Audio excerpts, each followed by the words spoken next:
Hi കൂട്ടുകാരെ, ഞാൻ ഇന്നൊരു പാവയ്ക്ക പച്ചടി റെസിപ്പിയുമായിട്ടാണ് വന്നിട്ടുള്ളത്.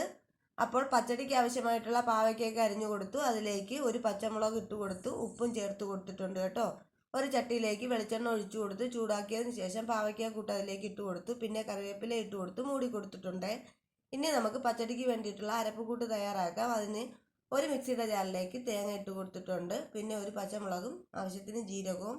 ഇനി ഇതിലേക്ക് ടേസ്റ്റ് കൂടാൻ വേണ്ടിയിട്ട് കടുക് ഇട്ട് കൊടുക്കുന്നുണ്ട്. ഒരു സ്പൂൺ കടുകും കൂടി ചേർത്ത് കൊടുത്തിട്ട് നല്ലതുപോലെ ഇതിനെ ഒന്ന് അരച്ചെടുക്കണം. അരപ്പ് കൂട്ടിലേക്ക് ഞാൻ നല്ല 2 സ്പൂൺ കട്ട തൈര് ഒഴിച്ചു കൊടുത്തിട്ടുണ്ട്. ഇത് പുളി കുറവുള്ള കട്ട തൈരാണ് കേട്ടോ. പിന്നെ അതിലേക്ക് അല്പം വെള്ളം കൂടി ചേർത്ത് കൊടുത്ത് നല്ലതുപോലെ അരപ്പ് കൂട്ട് തയ്യാറാക്കിയിട്ടുണ്ട്. അപ്പോൾ നമ്മുടെ പാവയ്ക്കൊക്കെ നല്ലതുപോലെ തന്നെ ഒന്ന് മൊരിഞ്ഞ് കിട്ടിയിട്ടുണ്ട്. അതിലേക്ക് അരപ്പ് കൂട്ടും കൂടി ഒഴിച്ചു കൊടുത്തിട്ടുണ്ട് കേട്ടോ. ആവശ്യത്തിന് കുറച്ച് ഉപ്പ് കൂടി ചേർത്ത് കൊടുത്തിട്ടുണ്ട്. പിന്നെ കടുക് താളിച്ചു. അപ്പോൾ നമ്മുടെ പച്ചടി റെഡി ആയിട്ടുണ്ട്. എല്ലാവരും ഒന്ന് ട്രൈ ചെയ്ത് നോക്കണം.